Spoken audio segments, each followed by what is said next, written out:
मौखिक रूप से बोलकर जब हम अपनी अपनी भावनाएं, अपनी बातें दूसरों को प्रकट करते हैं तो वो मौखिक में आएगा। और जब हम अपनी भावनाएं, अपने विचार लिखित रूप में सामने वाले के समक्ष, सामने वाले को बताते हैं तो वो लिखित में आएगा।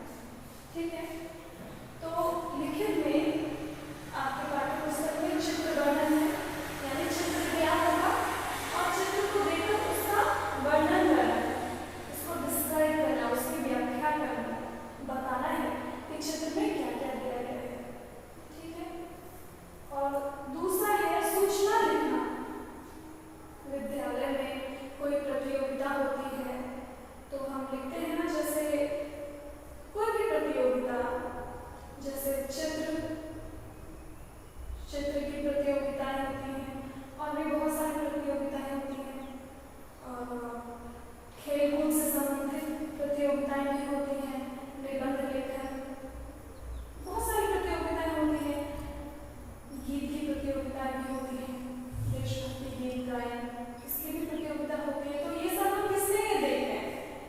या तो हमें कक्षा में जब प्रातःकालीन सभा होती है उसमें हमें अध्यापक बता देते हैं। ठीक है, वो तो मौखिक रूप से बताते हैं। और दूसरा, स्कूल में एक बुलेटिन बोर्ड होता है, उसमें लिखित रूप में सूचना लिखी होती है, आज ये प्रतियोगिता है, जो भी बच्चा इस प्रतियोगिता में भाग लेना चाहता है अपने कक्षा अध्यापक को अपना नाम जमा कर दे। ठीक है, या फिर कुछ जब हमारी वस्तुएं कभी स्कूल में, विद्यालय में कुछ चीजें हमारी खो जाती हैं, पेंसिल खो जाता है, बॉक्स खो जाता है, कॉपीज खो जाती है, तब हम जाके अपने अध्यापक को बताते हैं। तो फिर वो हमें बताते हैं कि आप एक बुलेटिन बोर्ड में सूचना लिख के बता दीजिए कि आपका क्या खोया है, और नीचे आप अपना नाम लिखेंगे, कक्षा लिखेंगे। तो जब हमारी चीजें खो जाती हैं तो उसकी सूचना भी हम लोग जो बुलेटिन बोर्ड होता है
ठीक है बच्चों, सारे बच्चे पेज नंबर 157 निकालिए।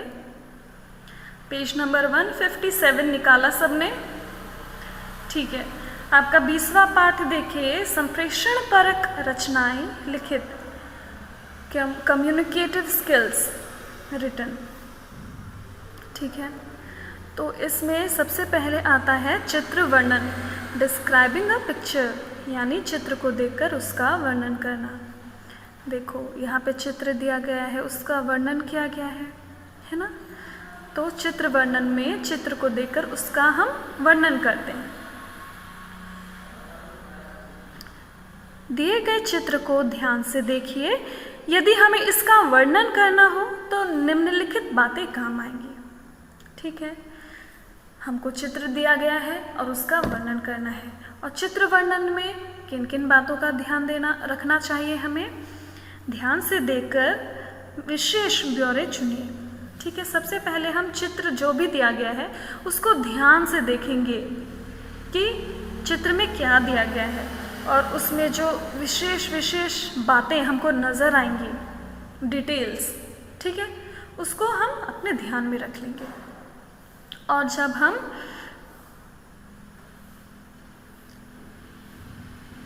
वर्णन करने की दिशा चुनिए। ठीक है, पहले चित्र को देखा, ज़रूरी बातों को हमने दिमाग में नोट कर लिया, और फिर उसके बाद वर्णन करने की दिशा पर सोचेंगे कि ठीक है, हमने चित्र देख लिया है, अभी हम इस चित्र का वर्णन करेंगे, तो पहले कहाँ से मुझे शुरुआत करनी चाहिए, ये प्रश्न पूछना चाहिए खुद से। ठीक है, जैसे उदाहरण के लिए बता रही हूँ, ये क्या है, ये एक बैंक का दृश्य है। तो सब अपने कार्य कर रहे हैं। देखो, कर्मचारी बैठे हुए हैं और ग्राहक आए हैं। ये देखो, ग्राहक बैठे हैं, ग्राहक बैठे हुए हैं, और बैंक का दृश्य है। एक बच्चा एक अधिकारी से बात कर रहा है। अधिकारी यानी कर्मचारी, ठीक है, कर्मचारी यानी बैंक में ही कार्य करने वाला एक व्यक्ति, उससे बात कर रहा है। तो इसमें कल्पना का प्रयोग है। ठीक है, अब क्या बात कर रहा है ये तो हमें नहीं पता, ना ही सुनाई दे रहा है, तो यहाँ पर हम अपनी कल्पना का प्रयोग कर सकते हैं, करेंगे कि बच्चा क्या बात कर रहा होगा। ठीक है, तो हम ये सोचेंगे कि सबसे पहले हम शुरुआत कहाँ से करें। मुख्य तो यही लग रहा है, ये बच्चा ही लग रहा है, तो हम बच्चे से शुरुआत करेंगे। ठीक है, तो चित्र में ज़रूरी बातों को ध्यान में रख के उसके बाद हम जब वर्णन करने जाएंगे तो इस बात पर हम विचार करेंगे कि हम शुरुआत कहाँ से करें। ठीक है, पीछे से सामने की ओर, दाईं से बाईं ओर, सामने से पीछे की ओर, बाईं से दाईं ओर। ठीक है, हम कहाँ से शुरुआत करें। एक क्रमबद्ध तरीके से शुरुआत करना बेहतर होता है, इससे हम बहुत आसानी से सरलतापूर्वक समझ सकते हैं। इसलिए वर्णन करने की दिशा का हमें ध्यान रखना चाहिए। ठीक है, उसका गठन कीजिए। अभी फिर हमने वर्णन करने की दिशा को चुन लिया और उसके बाद उसका गठन करेंगे कि पहले ये बात बताएंगे, फिर उसके बाद ये बात बताएंगे, फिर उसके बाद ये बात बताएंगे। ठीक है, उसका एक खाका तैयार करेंगे कि पहले ये बताएंगे, फिर ये बताएंगे, फिर वो बताएंगे। ठीक है, तो हमने जाना कि चित्र वर्णन में इन तीनों चीज़ों का ध्यान रखना चाहिए। क्या क्या जाना कि पहले चित्र को ध्यान से देखकर जो ज़रूरी बातें हैं उनको ध्यान में रख लो, और फिर उसके बाद वर्णन करने की दिशा। सबसे पहले मैं किस चीज़ की व्याख्या करूँगा, किस चीज़ के बारे में बताऊँगा, दिशा, इस पर विचार करना। ठीक है, उस पर विचार करने के बाद फिर उसका गठन करना कि पहले मैं ये बताऊँगा, फिर वो बताऊँगा, फिर उसके बाद ये बताना सही रहेगा। ठीक है, अभी आगे आपको एक चित्र दिया गया है, उसका चित्र वर्णन यहाँ पर दिया गया है। ठीक है, चलो सबसे पहले हम लोग चित्र को देखेंगे। यहाँ पर एक बैंक का दृश्य है। ठीक है, देखो ये लाइट्स हैं, ये एसी है, ये बैंक का अधिकारी बैठा हुआ है, कंप्यूटर में काम कर रहा है, पीछे सूचना पट लगा हुआ है, नोटिफिकेशन बोर्ड, ठीक है, सूचना पट लगा हुआ है। यहाँ पे ग्राहक बैंक अधिकारी से बात कर रहे हैं, ग्राहक बैठे हुए हैं देखो, और बाकी ग्राहक भी बैठे हुए हैं, और एक बालक है जो एक कर्मचारी से बात कर रहा है। ठीक है, हमने बैंक का दृश्य देख लिया। अभी इसका चित्र वर्णन कैसे किया गया है ये पढ़ेंगे। यह एक बैंक का दृश्य है। ऐसा प्रतीत हो रहा है जैसे एक महिला अपनी उंगलियों के निशान द्वारा अपना पहचान पत्र बनवा रही है। ये देखो, ये जो औरत है ये अपना फिंगरप्रिंट दे रही है, उंगलियों का निशान दे रही है।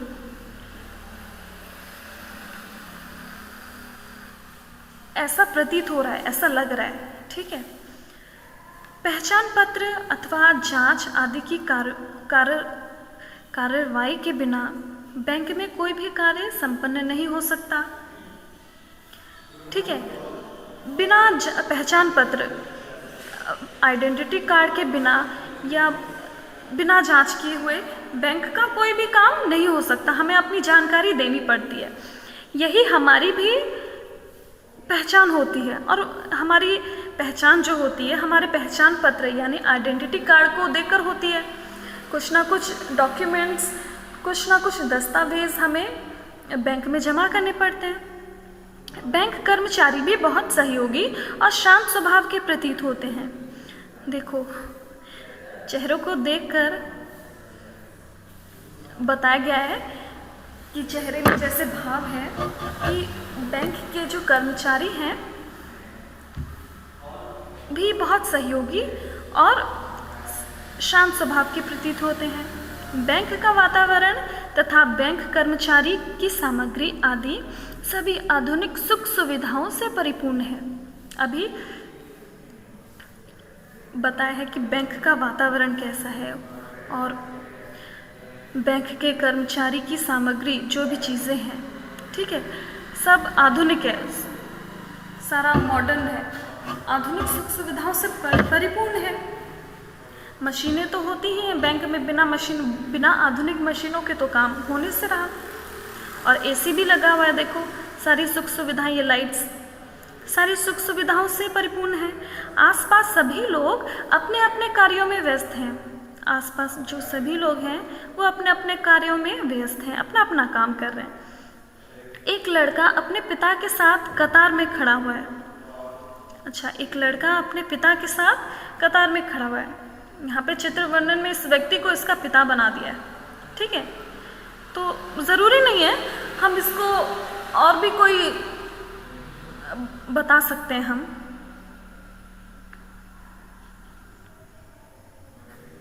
वह अपनी बारी आने की प्रतीक्षा कर रहा है। बैंक से संबंधित जिज्ञासा भरे प्रश्नों के उत्तर अपने पिता से प्राप्त कर रहा है। अपने पिता से वो बैंक के बारे में पूछ रहा है। ठीक है, बैंक को देखकर उसके मन में जो भी सवाल आ रहे हैं वो अपने पिता से पूछ रहा है। पिता के हाथ में फाइल है, चित्र में जैसे देखा था, जिन्हें देखकर लगता है वे भी किसी आवश्यक कार्य के लिए प्रतीक्षा कर रहे हैं। हमने बताया कि पिता के हाथ में फाइल है, तो उसको देख के ये प्रतीत हो रहा है जैसे वो भी किसी आवश्यक कार्य के लिए आए हैं बैंक में। बैंक की विशेष कार्य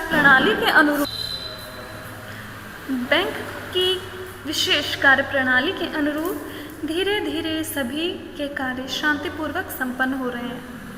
इसमें ये बताया गया है जैसे जिस प्रकार से बैंक में कार्य होता है उसके हिसाब से धीरे धीरे सारे काम हो रहे हैं। ठीक है, बैंक के अधिकारी धीरे धीरे सबका काम करते जा रहे हैं।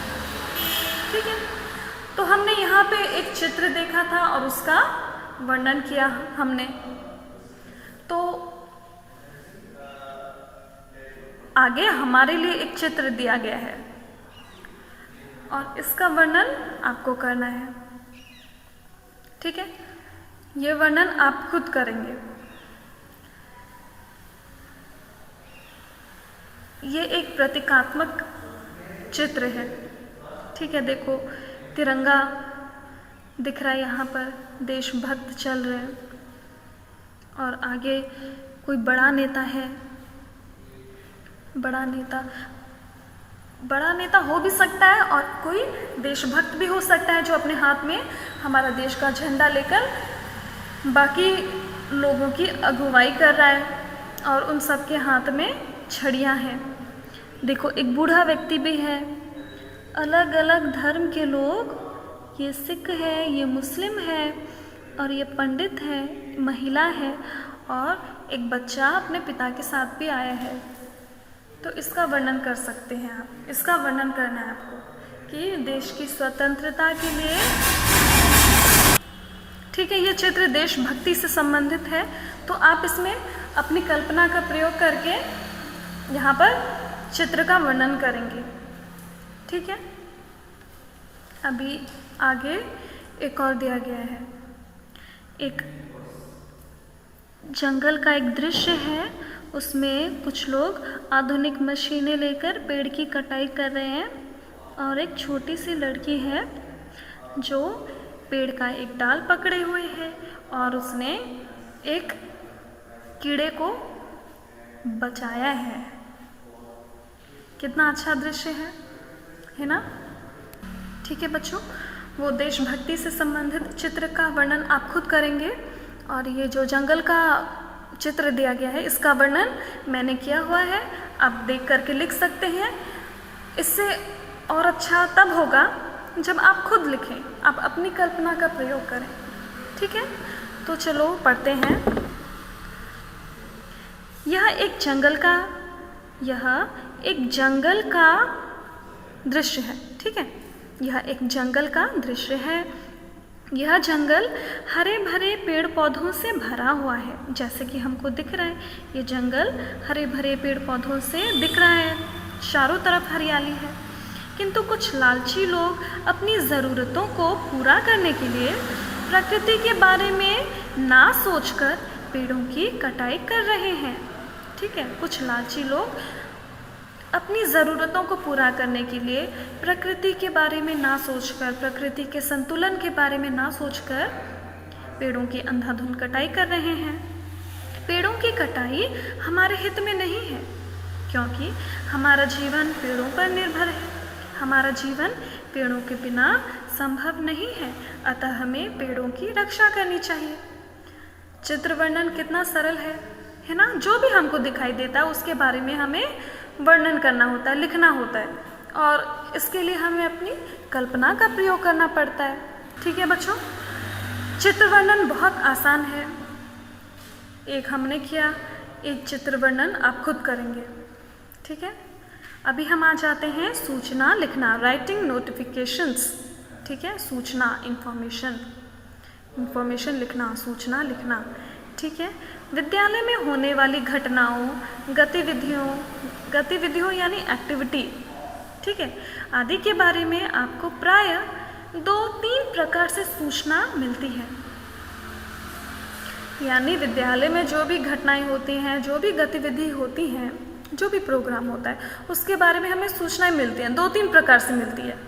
या तो प्रार्थना सभा में घोषणा करके हमें बता देते हैं कि बच्चों आज ये प्रतियोगिता होगी या कल वो प्रतियोगिता होगी, घोषणा करके यानी अनाउंस करके अध्यापक आने वाली घटनाओं के बारे में, गतिविधियों के बारे में बच्चों को बता देते हैं।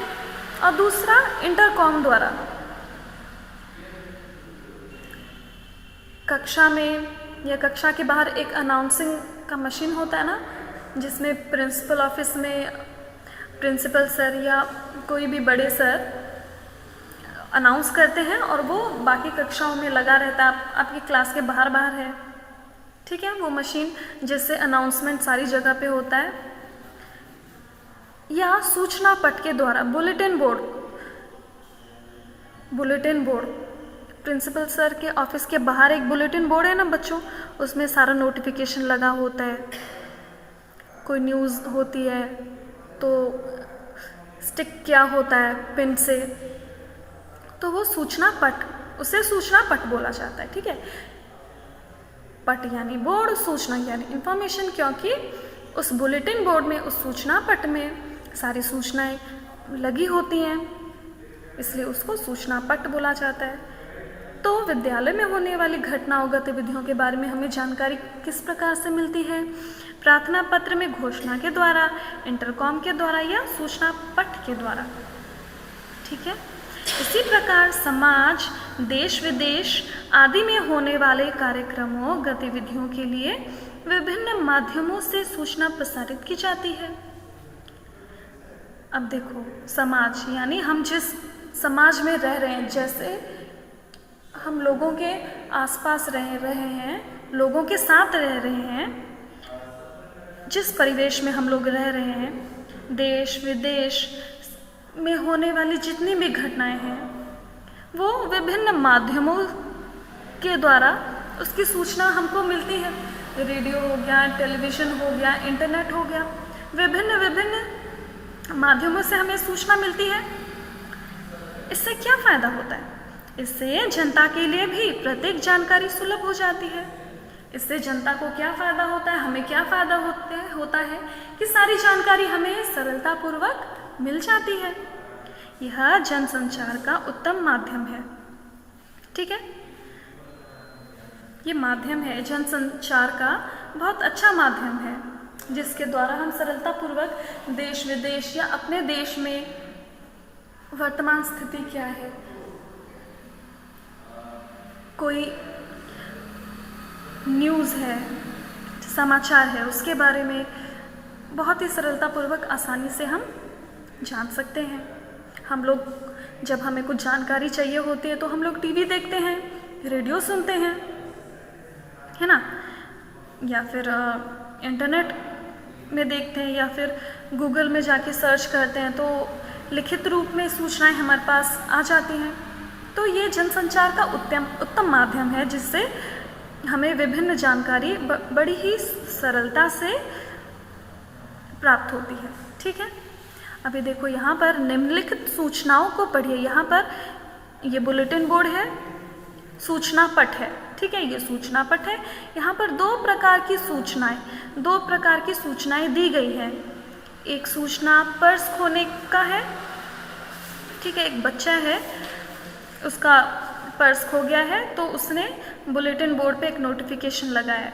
और दूसरा प्रतियोगिता से संबंधित एक सूचना लगाया गया है, स्वरचित यानी खुद की बनाई हुई कविता। ठीक है, स्वरचित कविताएं आमंत्रित। तो पहला सूचना हम देखते हैं, ये पर्स खो गया है। इसका हेडिंग क्या है, शीर्षक क्या है, पर्स खो गया। एक काले रंग का छोटा पर्स खेल के मैदान में कहीं गिर गया है, जिसे मिला हो कृपया 6ठी बी की कक्षा अध्यापिका अथवा मॉनिटर तक पहुंचाने की कृपा करें। ठीक है, इसमें 6ठी बी साइना सोनी, 6ठी बी 30 अगस्त 2020। ठीक है, तो साइना सोनी ने ये सूचना दी है, वो 6ठी बी में पढ़ती है। और किस तारीख को ये सूचना उसने दी थी, 30 अगस्त 2020। उसने ये बताया है कि काले रंग का एक छोटा सा पर्स खेल के मैदान में कहीं गिर गया है। अगर किसी को मिलता है तो वो 6ठी बी की कक्षा अध्यापिका यानी क्लास टीचर को दे दे या फिर मॉनिटर को दे दे। ठीक है, कभी कभी हमारी चीज़ें खो जाती हैं तो हम इस प्रकार से सूचना पट का प्रयोग करते हैं। ठीक है बच्चों, अभी अगला देखते हैं, स्वरचित। ये प्रतियोगिता की सूचना दी गई है इस नोटिफिकेशन में। ठीक है, इस सूचना में स्वरचित कविताएं आमंत्रित। 6ठी कक्षा के सभी छात्रों से भित्ति पत्रिका, वॉल मैगजीन। ठीक है, भित्ति पत्रिका यानी वॉल मैगजीन। वॉल मैगजीन क्या होता है पता है? आपके क्लास के पीछे एक बुलेटिन बोर्ड जैसा होता है, उसमें अलग अलग विषयों से संबंधित चीज़ों को एकत्रित करके सुंदर तरीकों से साफ साफ लिख के थोड़ा डिज़ाइन बना के सजावट करके वहाँ पे लगाया जाता है।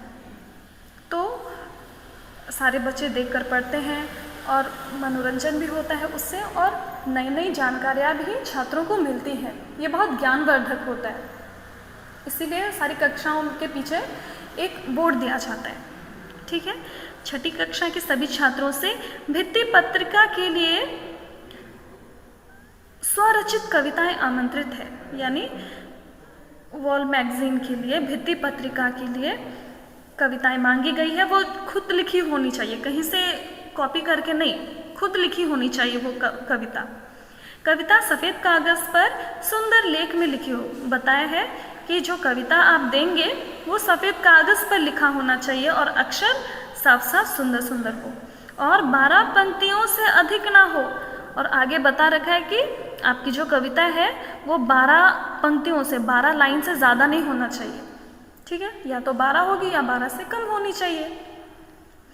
अपनी कविता 13 नवंबर तक कक्षा अध्यापिका को दे दीजिए।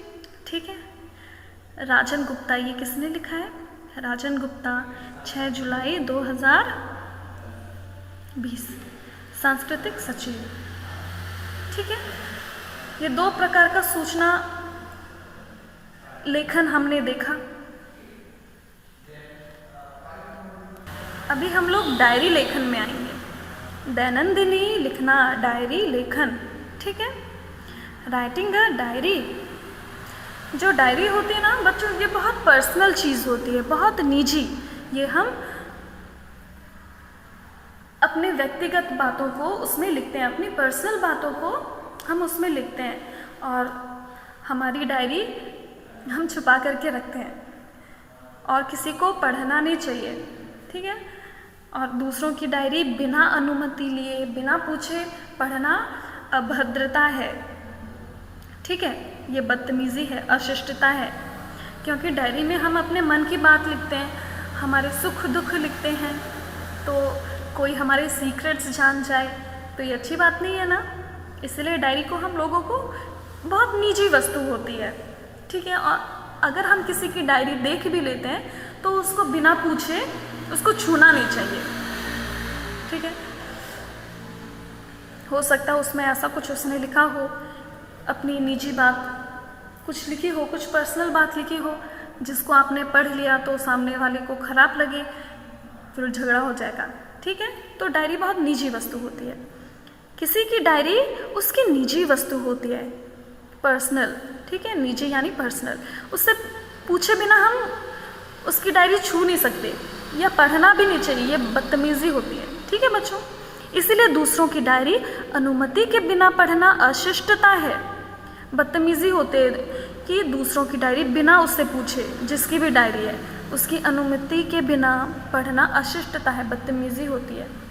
फिर भी सीखने के लिए हम भाई बहन की डायरी का एक एक पृष्ठ पढ़ेंगे, क्योंकि अभी हम पढ़ रहे हैं डायरी लेखन, डायरी लिखना, तो हमको पता होना चाहिए कि डायरी कैसे लिखा जाता है। तो यहाँ पर 2 उदाहरण दिए गए हैं भाई बहन का, इन दोनों ने डायरी लिखा हुआ है। ठीक है, भाई है संस्कार और उसकी बहन है संस्कृति। इन दोनों ने डायरी लिखा है, और ये दोनों अपनी डायरी किस प्रकार से लिख रहे हैं ये हम देखेंगे। सबसे पहले हम भाई का देखते हैं कि भाई ने, संस्कार ने रात के 10:05 में डायरी लिखी है। ठीक है, तब सितंबर 2, 2020 था। ठीक है, सितंबर 2 डायरी में हम सबसे पहले डेट लिखते हैं, फिर जो भी उस दिन घटा होता है उसके बारे में बताते हैं। ठीक है, यहाँ से लेके यहाँ तक उसने बताया। फिर नीचे अपना नाम लिखते हैं। नाम लिखना ज़रूरी नहीं है, लेकिन फिर भी किसी किसी को शौक़ होता है नाम लिखने का, तो वो लिख लेता है। ठीक है, तो इसने लिख दिया, और फिर नीचे उसने टाइम भी बता दिया है कि अब ये टाइम इतना हुआ है। ठीक है, टाइम लिखना भी ज़रूरी नहीं होता बच्चों, लेकिन अगर हम कुछ, जब हम विषय वस्तु लिख रहे होते हैं तब किसी विशेष समय के बारे में अगर बताना हो तब हम लिखेंगे। ठीक है, तो चलो शुरू करते हैं। रविवार का दिन है, इसीलिए 1 बजे उठा।